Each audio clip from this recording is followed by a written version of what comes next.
kai sai kenan kamar yadda kuke gani dandazon al'umma jihar Katsina ne suke nuna zanga-zangar su da damuwa kan yadda wani ya ɓatanci da ake ya halitta.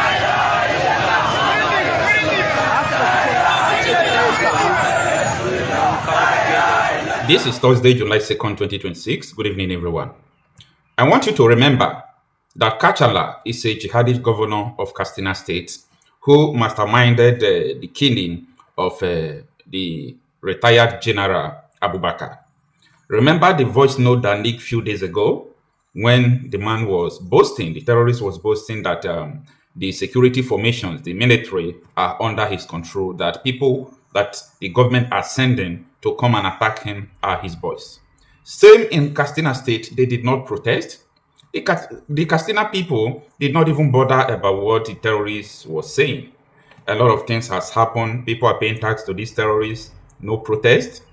Killings upon killings, ranging from Katsina to Zamfara to Yobe. Every day, people are seen dead on the streets, just like fowls. But no protest erupt. But guess what? As usual, this video you are seeing on the screen, it was a protest that erupted over alleged blasphemy against Prophet Muhammad. So these people said that someone, an individual to say, made a statement, I repeat that, a statement, which is not good, which does not sound good to their ear. And they feel it is against Prophet Muhammad. So because of that, they troop out into the streets. So what made these people to troop out of the street, these people you are seeing, is not because that the terrorists, they call bandits, are killing people. It is because someone made a statement which they feel offensive against Prophet Muhammad. And these people you are seeing, this protest is along Kofa Soro. Kofa is K-O-F-A-R-O. Soro is S-O-R-O. So Kofa area of Katsina State. So the man that they said that made this blasphemous statement has gone into hiding. You know, I try finding out where the man is and so on and so forth. I see that the man has not been found. So they are protesting, demanding for this man to be killed. I have a problem with the society we are living. I have a genuine and serious problem with this society. You know, the issue is this. I respect every religion. That is because I respect human beings. If you have been following me, you will never see Okocha Marcel one day talking about individuals. Maybe you are dragging somebody online or you are talking about somebody's life. No, I don't do that. That is because I respect people. I respect people's opinion. I respect people's ideologies that do not kill people, that do not affect other people negatively. Okay? I don't have problem with what you worship, where you stand, what you are doing, as far as it is not against another human being. As far as you are not using your ideologies to kill other human beings, as far as you are just doing your own thing, be going your own way, I don't have problem with what you are doing.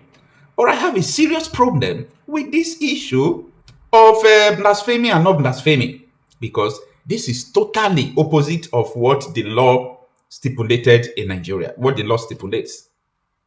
And the most funny part of this thing is that in Nigeria, so many people that I thought they are educated, they'll come out to tell you that no, blasphemy law, Shária law is not for Christians. These people are on the streets not because of a Muslim, because of someone who is a Christian. Remember how Deborah was burned to death? She's not a Muslim. So when you come out to tell me that Shária law, blasphemy law is just for Muslims, that has nothing to do with Christians, I laugh because you don't know what you are talking about. I have a problem with this society. I have a serious problem with this society. How can we go forward like this? No, it's impossible. And this is where my concept was baited, that Nigeria cannot remain consistent. Like this is not sustainable. It's not sustainable. I am not saying this because out of either hatred, either emotion, or political something, or religious something. No. I am saying it out of solving problem that is facing us today.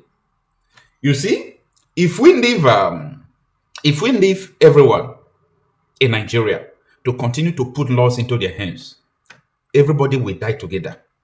Everybody will die together.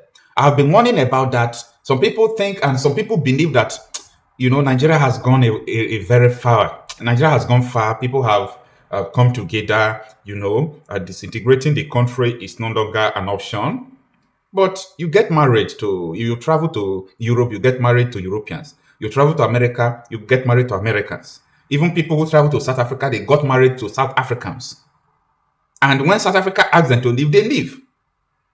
Do you get it? So, if you feel that 50 years of mistake, 50 years of mistake, or 60 years or 70 years of mistake that Nigeria has made, that is too much for us to bring the solution. Yes, Nigeria, we made a mistake, things are not working, but we have come together for long, so let's continue to suffer. That is black man mentality. That is a black man mentality. That is the way an ordinary Nigerian reason. Nigeria have gone far. Igbos have gotten married to Yoruba. Yorubas have gotten married to Hausas. Same to Fulanis, Edos. So because of that, we should continue to die. That is how black man reason. But we are talking about the ultimate solution to all these things, which will not affect your marriage to other tribes. It will not affect your investments in other tribes. I want people to stop dying because of what has no basics. No, tell me, why is it that these people are being killed for making a statement? I am not in support of someone trying to say something derogatory against another person or other people's religion. I am not in support of that. So don't get it twisted.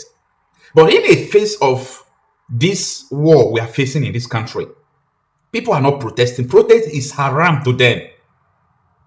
You understand? Before even making this video, I was talking to one of my friends who is a Muslim. I was telling him, look at your people protesting. If they are, protesting for bandits killing them, it's reasonable. So all these things going on is none of their business. They love what is going on, but they don't love when you make a statement that doesn't suit them. So in a society like this, I'm one of those people who have continued to say that I don't want this kind of society. Yeah. I'm not saying it because, because of one thing or the other. I'm just saying it because of the people's survival. We cannot continue to survive this. We can't continue to survive this. So, I want you to understand the power of one match. Matches or a lighter. When you throw even a stick of cigarette, you throw it to the dried bush. Before you know, it could burn down a nation. Just a little stick could burn down a nation. That is influence. For those of you who read your Bibles, you must have understood the parable of the mustard seed or yeast. It has to do with influence. How this blasphemy law is influencing so many people to killing opposite faiths, and no one is responding. ECOWAS court gave a judgment asking Kano to stop the blasphemy law. The Kano state said that nobody can stop them from practicing blasphemy law apart from God. I don't want to be in a country like this. I don't want to be in a country that practices blasphemy law and all those things. You understand? People could say, but your side, they are not practicing it now. And that is why I want my side to have a territorial integrity called a country. No, you can't be in the same country with two different laws entirely. It doesn't work. It won't work. It won't start from Nigeria. We are doing a Heidean hypothesis. Try and error. Try and error. Try and error without arriving the ultimate solution. And the last thing I want to tell you is that I am not trying to say that there is any country in the world that don't have a problem. But our problem is more dangerous than every other problem I'm seeing in the world. Right from Gaza to Ukraine to Syria to Libya. The problem Nigeria is facing now is going to be worse than these things. Because I read how everything started in these countries. Nigeria is starting on a deadlier path. On a deadlier path. And I just pray that we are not going to realize late. Because there is a way out of this. There is a way out. If you want to practice Sharia blasphemy law, you have right to do that. Do that in a country that practice Sharia and blasphemy. Not having Nigerian constitution in your left hand, having another constitution in your right hand. So, what about me? For example, I'm a Christian. So, I should invent canon law and use it to start judging people and killing people. It doesn't make sense. And if you see nothing wrong with this thing, you know that you have been bought over. You know your conscience is dead. You know you are dead already. You are dead. When I mean you are dead, you are dead. It's not only someone who is alive that is alive or that is living. So many people are just a walking corpse. So if you see nothing wrong with this, and if you feel that this is not enough for Nigeria to separate so that people can practice what they are practicing in peace, you know what I'm saying is, see, if you are going to any country, if I'm going to Saudi Arabia, Pakistan, Iran, I will obey their law. You know why? I know I am leaving my nation. I'm going to another country. I've got to obey their laws. In most of my life, major part of my life now, I've lived it outside Nigeria. You understand? I have visited even more Muslim countries than other countries that practice common law or maybe Christian country. I have visited more Muslim countries ranging from Africa to Asia. So any country that I arrived, I obey their law.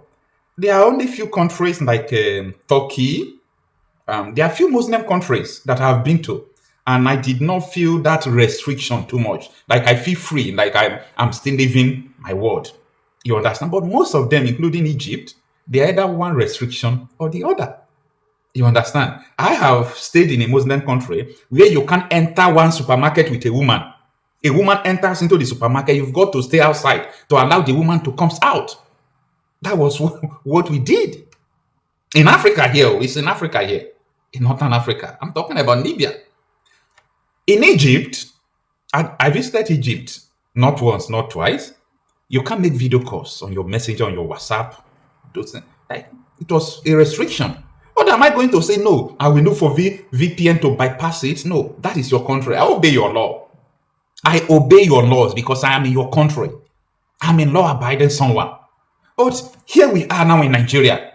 Where do we start from? No, I want to make it make sense to me. In outside the country, I obey people's law. If I still come to where I'm supposed to call my country, then I see laws standing in front of me, quoting my death sentence, of which the country's law is not it. This is the definition of partitioning. This is what gave birth to partitioning. And that must be, if it doesn't work or people do not still convinced about this concept, then let's continue to go. May God keep us alive. Because a lot of people believe that this is just what is going on is just leadership problem. I told people this is not a leadership problem. It is identical and ideological differences. It is an identical crisis, an ideological crisis. These people have their ideologies and it is clashing. No nation grows like that. And that is the definition of a nation. Okay? Going by the definition of nation self, you will see that Nigeria is not a nation. Go and consult your dictionary. So, what I'm trying to say is that the earlier we realize what we are doing to ourselves, the better. Yesterday, I talked about what is it called? These child marriages. I talk about these child marriages, what is going on, what people are doing. A lot of people do not understand where I'm coming from. But very soon, they will understand.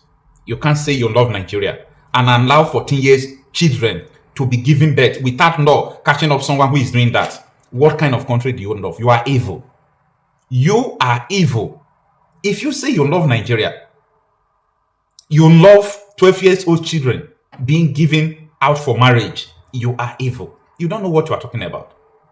So if you actually hate that 10 years old children, 11 years old children, it's not good for them to be given birth to, then you have to call for your separate nation, because these people are not going to stop. That is the identity, that is the ideology. And you being in the same country with them, one day your child or your future children generation will be given birth at 7 years old. That is the consequences of what you are doing. That is the consequences of what you are preparing for. And as like I do say, the reality is going to catch everybody up. It's a matter of time. Kai tsaye kenan kamar yadda kuke gani dandazon al'ummar jihar Katsina ne suke nuna zanga-zangar su da damuwa kan yadda wani ya katanci da ake ya halitta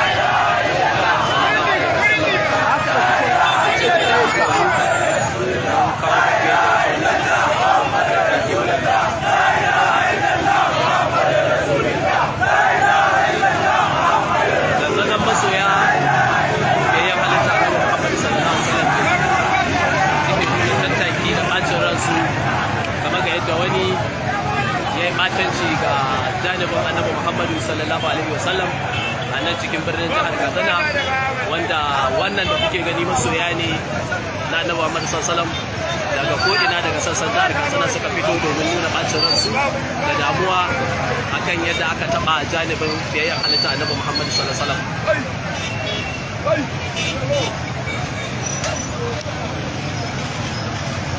Kamar yadda kuke gani wannan tare da garin Katsina nan inda wani ya ɓatanci ga manzon Allah, yanzu haka ga yana ana jira a fito da shi domin mutane su yi hukunci akan shi.